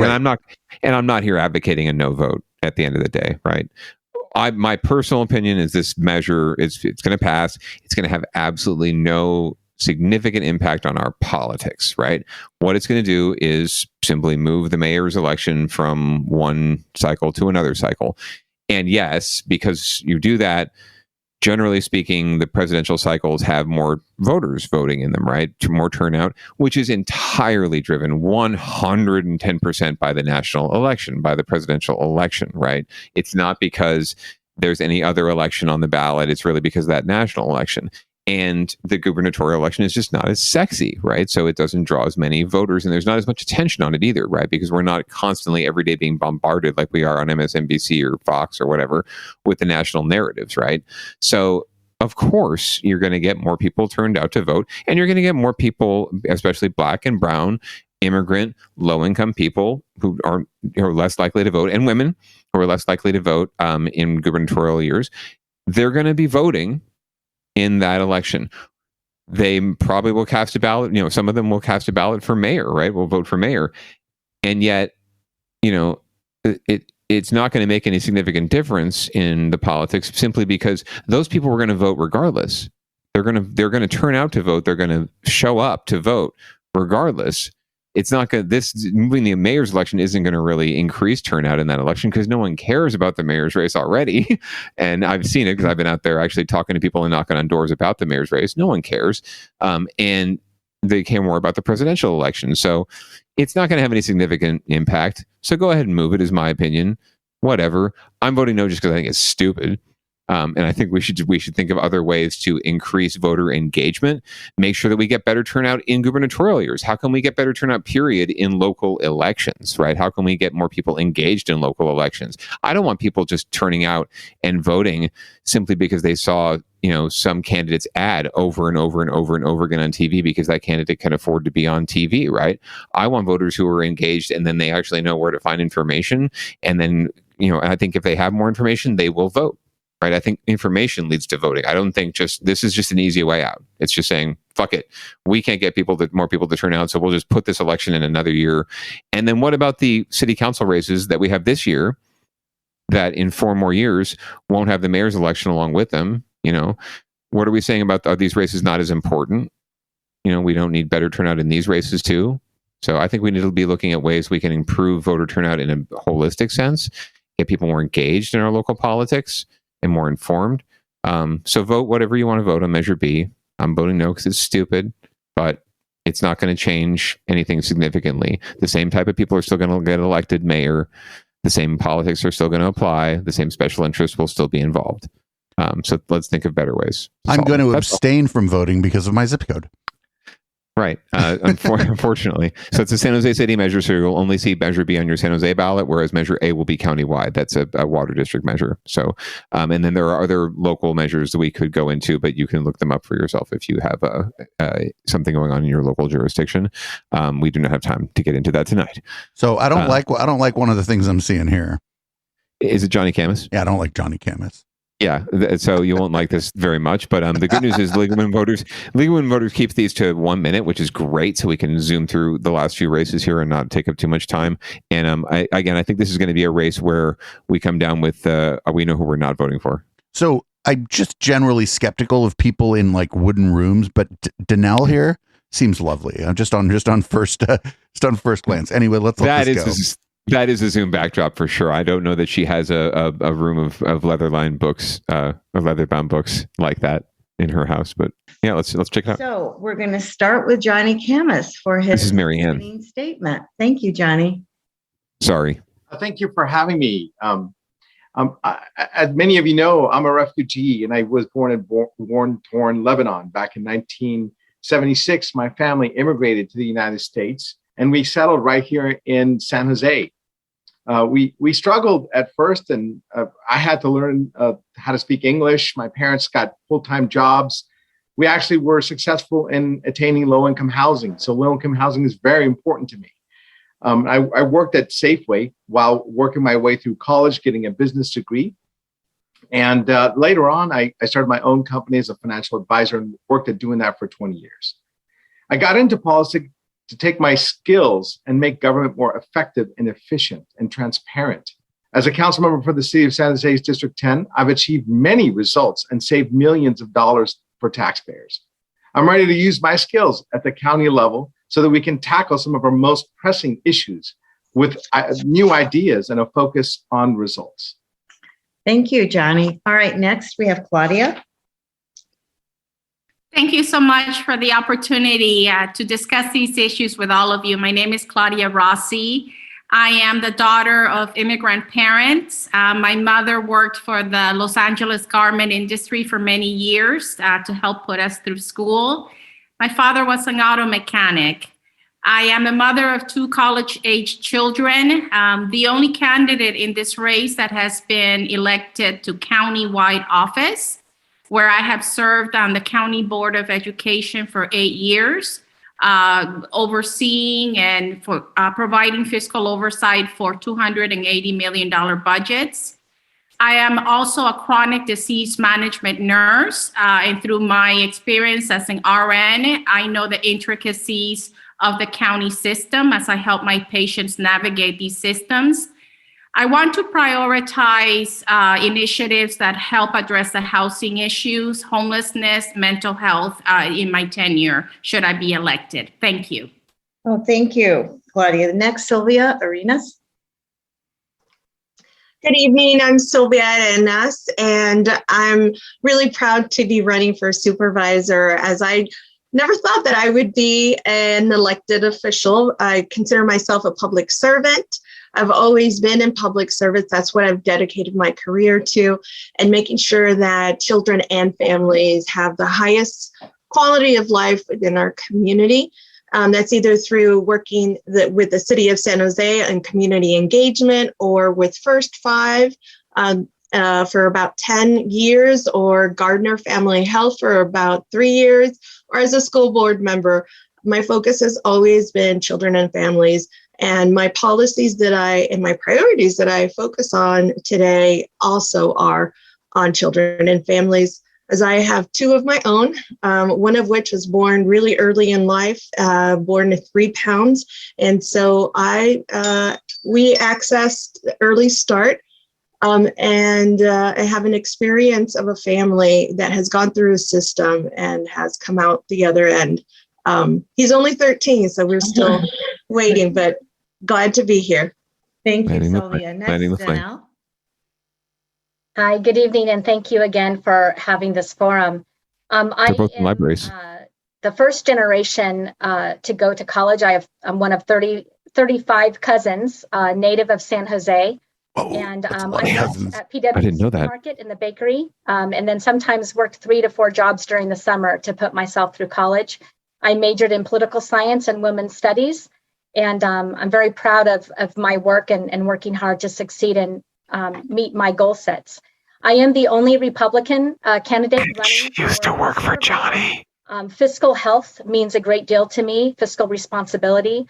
I have worked for 4 different elected officials, including Ken Yeager, a Democrat, and Pat Dando, a Republican. I am a former You just threw Johnny under the bus. counselor working with people in times of crisis, and a current case manager for Life Steps. I look forward to your questions tonight, and thank you in advance for your time. Thank you, Danelle. And last but not least, Rich Constantine. Save the best for last. Good evening, everyone. My name is Rich Constantine, and I am the mayor of Morgan Hill. I've served on the city council of Morgan Hill since 2010.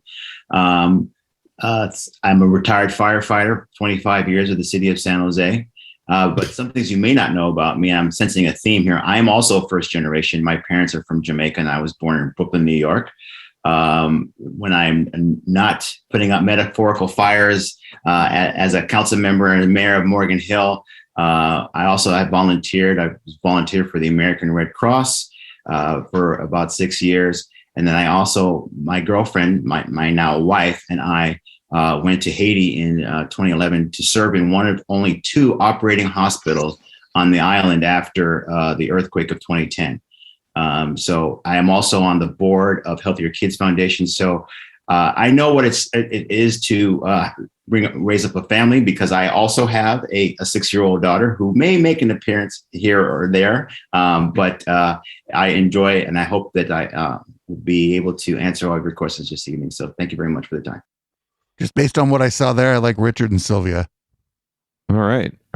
Yeah, Sylvia's on brand completely. She's all about children and families. That has been her MO since she's been on the city council in San Jose.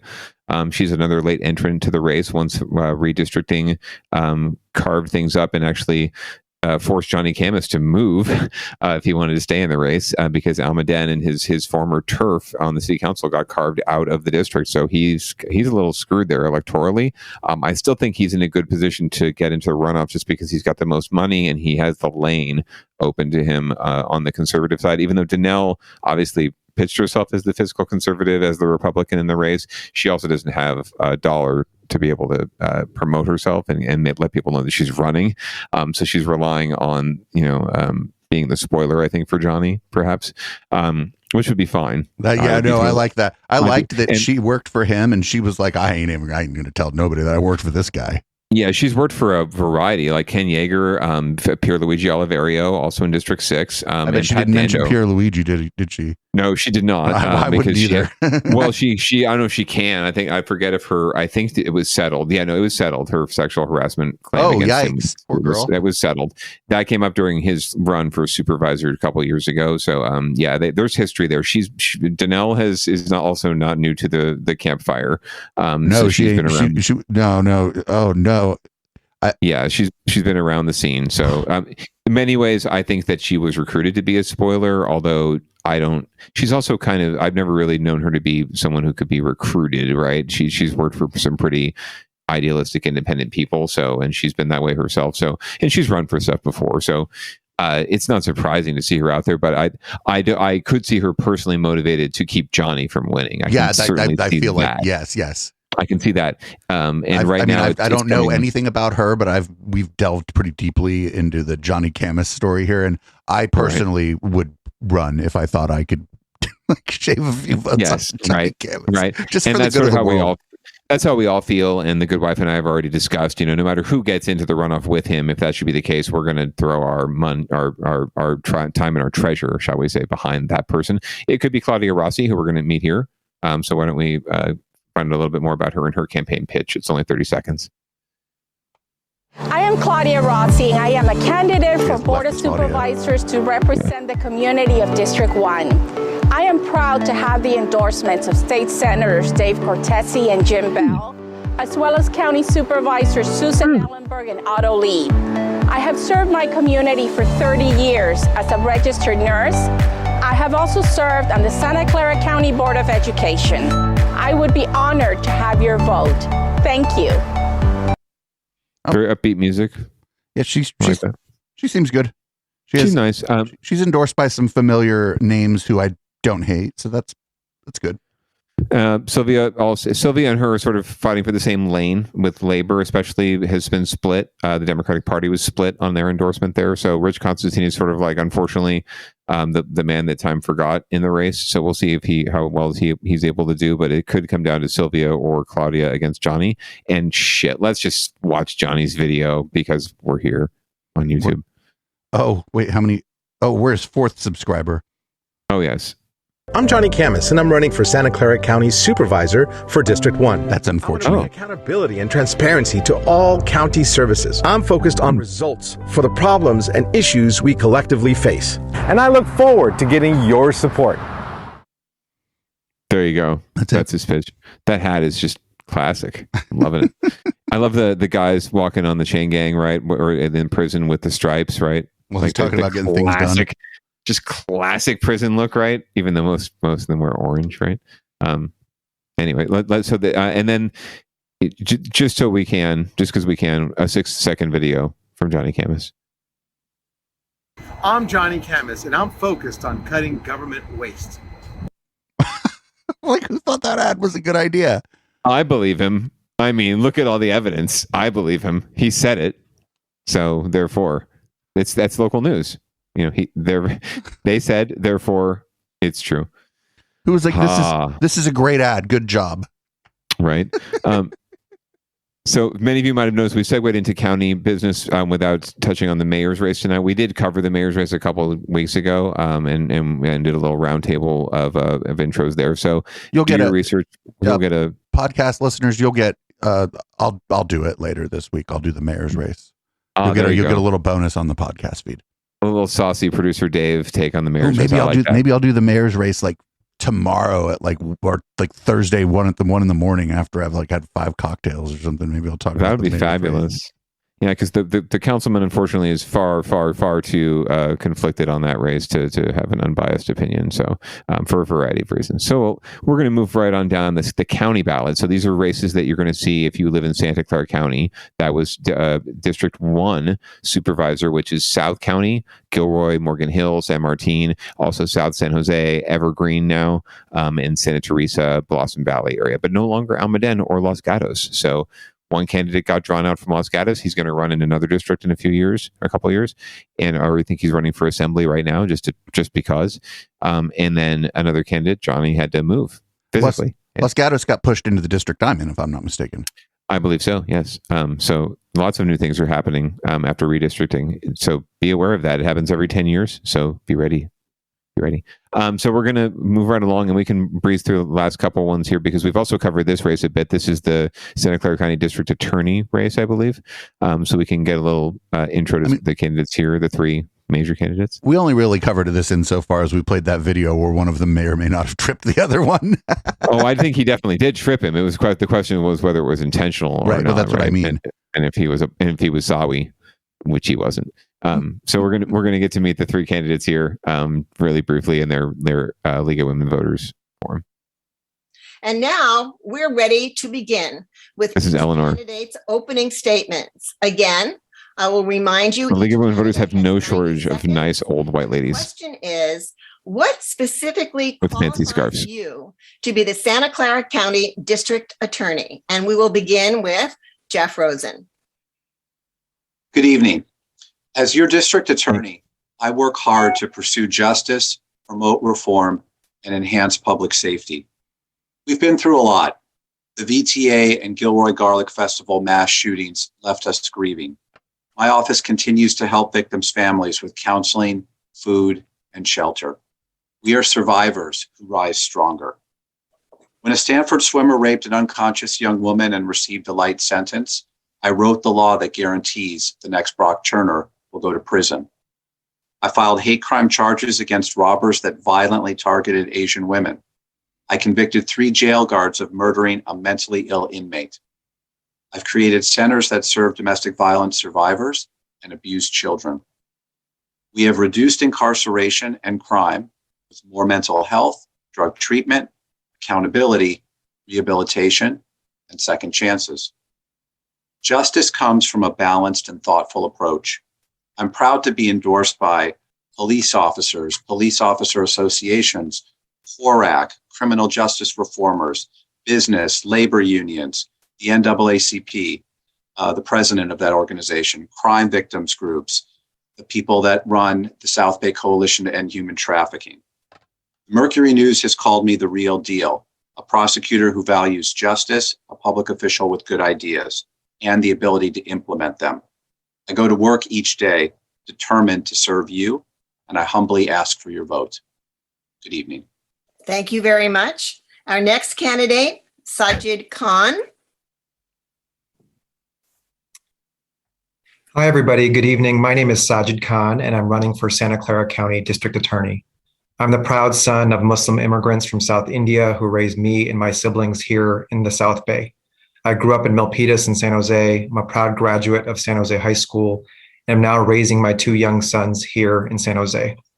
For the last nearly 14 years, I've served our community as a public defender, fighting for the rights and dignity of our community's most marginalized people. I've been in our jails, I've been in our courtrooms, and I've been in our neighborhoods.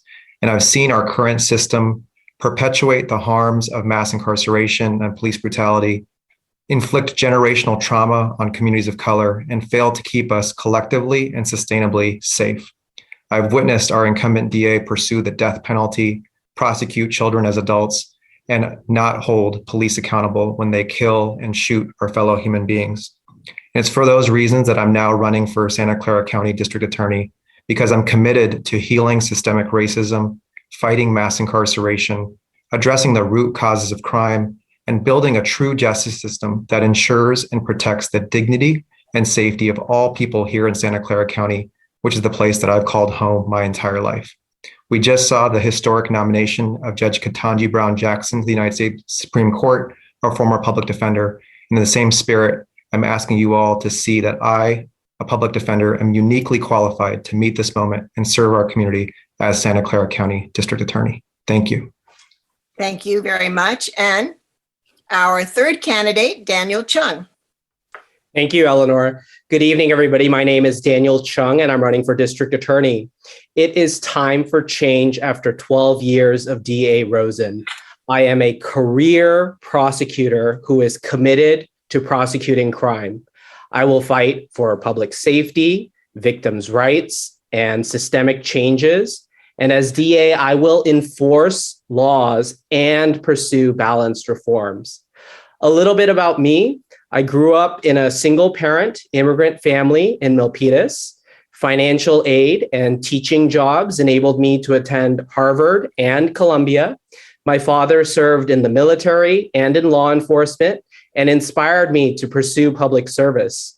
I prosecuted gun crimes in New York City and violent crimes here in Silicon Valley. In fact, in 2020, DA Rosen awarded me the Webb Award for being one of his 2 best trial prosecutors. As DA, I am going to prioritize the prosecution of repeat serious and violent offenders. The revolving door for criminals that DA Rosen has helped create must stop. We must take property and violent crimes seriously. And as DA, I'm going to reform charging and prosecution practices to treat victims and defendants with fairness and dignity. I care about people and their struggles. I believe in redemption and second chances. However, justice also requires accountability, and I am committed to restoring justice and uplifting people in my home community. Thank you. Thank you. I'm afraid of that last guy. Yeah, a little bit, right? Our neighbors have a lawn sign for him, and he's got these single-sided lawn signs.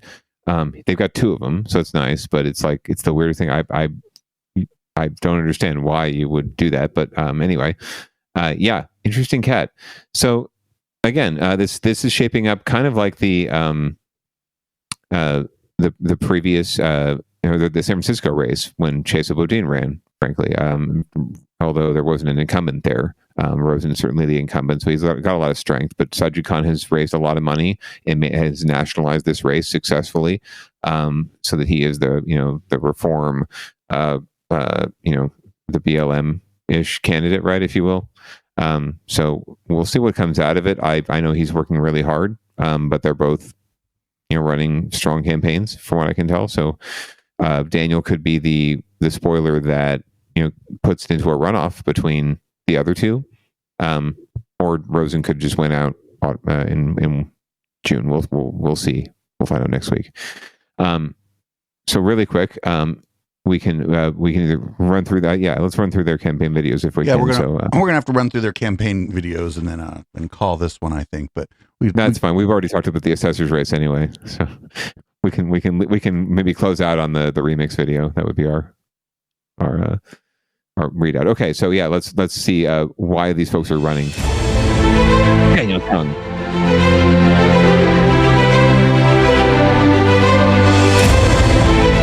We've talked a lot in the abstract about a lot of these criminal justice issues, but at their core, crime affects people. And that's why I'm running, because I really care about people and their struggles, right? Because this is real for them. They're victimized. They're hurt. They're mentally hurt. They're physically hurt. And they need a DA who's going to be able to uphold the law and fight for public safety, who can say rapists belong in prison. Also a DA. But who isn't going to say that? Someone who's going to own up to his mistakes, right?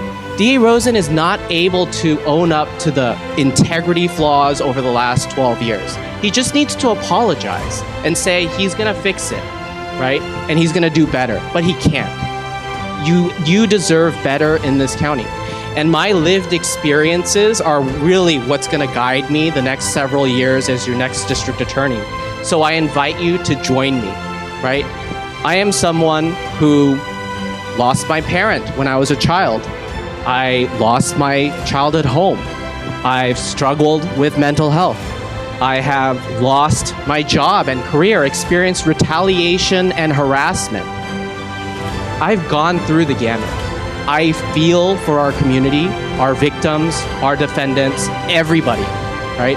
And I'm gonna fight hard for everybody in this community.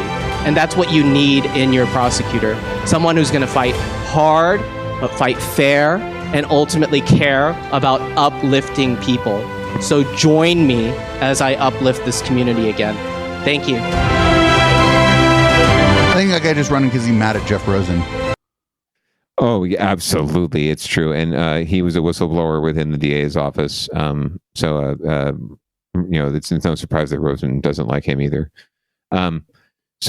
That's Daniel. Here's Sajid Khan's little pitch in 30 seconds or less. I'm not a big fan of the setup for this commercial. I'm Sajid Khan, and I'm running for Santa Clara County District Attorney. As a public defender, I've stood up in our courthouses, jails, and neighborhoods and witnessed the broken legal system fail to keep us safe. I'm running to change that. We'll prevent violent and property crimes by investing in mental health services and alternatives to jails and prisons. We'll hold police accountable when they break the law, and we'll end the school-to-prison pipeline and ensure that all kids in Santa Clara County have the chance to thrive.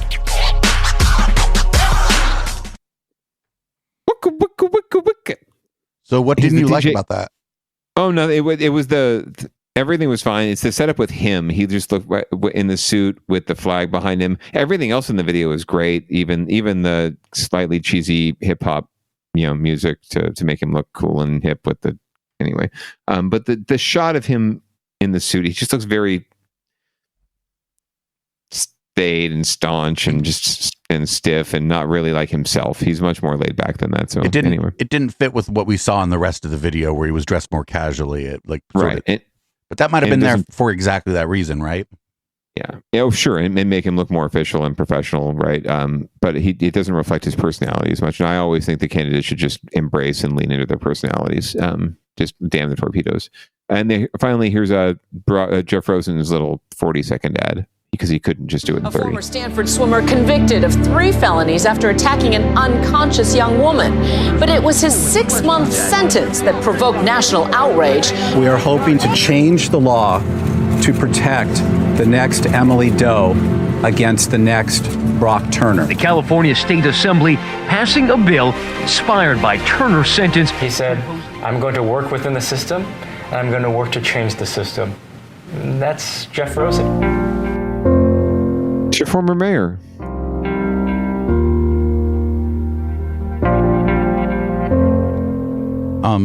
That's an okay ad, I guess. Like whatever. Yeah, the overlays are too much, and his mailers are kind of the same. It looks like he designed it himself in much white? Microsoft Word. Not so much too much white, just like a lot of different fonts and things and different styles, and there's no organization to it whatsoever. It's just sort of like this thing and that thing, and there's no connection or through line, right? It's just sort of, I did all these things. Great. That's the thing I hate the most about campaigns. If we want to, bring it back to sort of wrapping things up, the one thing I hate the most about a lot of candidate campaigns at the local level is everyone thinks it's about rattling off this laundry list of things that you've done and volunteerism and boards you sit on and community organizations that you've supported and where you've worked and where you went to school, and it's all great and it's all important and it's good to see that you do those things, right? But it's not a prerequisite. It doesn't qualify you any more than anyone else to do this work. What does is having a good sense of yourself and your personal narrative and what you bring to the table from your personal experiences, because why else would you personally want to run for something, right? So lean into your personal experiences, lean into what makes you you. That will make you a better candidate. It will also make you a better leader. And that's pro tip number 85621 from the councilman. Well, cool. Well, I'll read the show out this week. Thanks everybody for checking out Downballot. We do the show live usually every Tuesday from 7:30 to whenever, but we started a half an hour early this evening because we did a little bit of ballot box bingo without any bingo cards. I'm going to go ahead and play locals and get Chip on over here so that he can host Local Love. Everybody, tonight will be Chip's first night completely hosting Local Love. Like, I'm going to play this song and then change the color of the lights and get up and walk away. And nice. Locals Battable Smoke Signal will be back next Tuesday for another Down Ballot. Thanks again. Don't forget to vote. Don't forget to vote.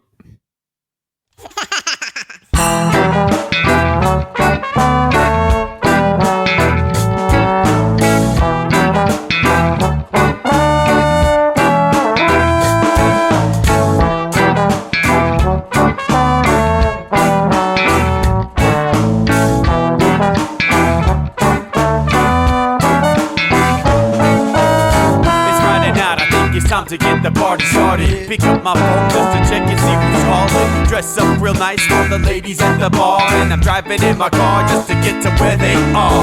Here at the local scene is where I plant my feet. It's where I smoke my cigarette and I hold my drink. I look at all my friends, they're all blazing greens. Here at the front of the stage, waiting for MTV. Where are those guys who's standing next to me with a pipe in his hand, ready to blaze for me? About 5 minutes later, we're all singing Queen. I get the fuck up on stage, man, rock the scene, yeah. We do what we want, and what we want is to jam. So sit back and enjoy the band. We do what we want, and what we want is to jam. So sit back and enjoy the band. Enjoy that band. I turn and head back to the bar for a refill, man, because you know where we are. We're headed out to the car to smoke another one and another one. Now just when the magic starts kicking in, I hear relapse playing, you know it's time to head in. Alright everybody, now it's time to grab a new drink. Spark it if you got it and then pass it to me, yeah. We do what we want, and what we want is to jam. So sit back and enjoy the band. We do what we want to do, and what we want is to jam. So sit back and enjoy the band. Enjoy that band. Last up on the bill for the show tonight is Down and Dirty at 5, so we're headed outside to spark up another joint. Now who's got my lighter? Stoner E, of course, shouldn't you be inside? I'm all up in this bitch, being who I gotta be. I'm fucked up like the US economy. The truth is that I don't think logically. Stoner E take you on a psychedelic odyssey. Now inside motherfuckers is rockin' me, and outside shit we smoke a lot of broccoli. Rockin' the roller, yo, that sexy girl be jockin' me. Ain't too drunk to fuck, but I'll probably do it sloppily. We do what we want, what we wanna do, and what we want is to jam. So sit back and enjoy the band. Enjoy the band, enjoy the band. want is to jam. So sit back and enjoy the band. Molly say that he like jamming and he hope he like jamming too. Well, I gotta say, thank you, Bob, we do. Yes, I gotta say, thank you, Bob, we do. Well, Bob Marley said that he like jamming and he hope he like jamming too. Well, I gotta say, thank you, Bob, we do. Yes, I gotta say, thank you, Bob, we do. Yeah, we do what we want, and what we want is to jam. So sit back and enjoy the band. We do what we want, and what we wanna do, what we want is to jam. So sit back and enjoy the band.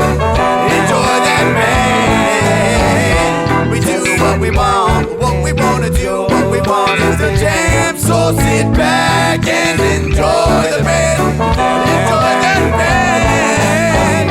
We do what we want, and what we want is to jam. So sit back and enjoy the band.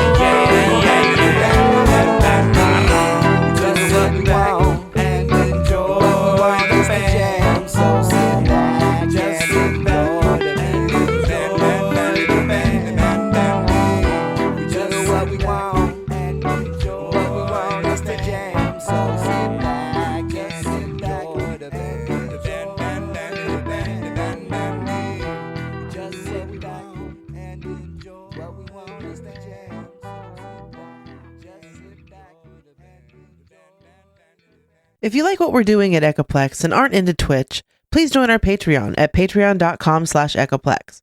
For $5, you can get every show from beginning to end sent to you as an MP3, even the stuff we bleep out because it's too spicy for Twitch.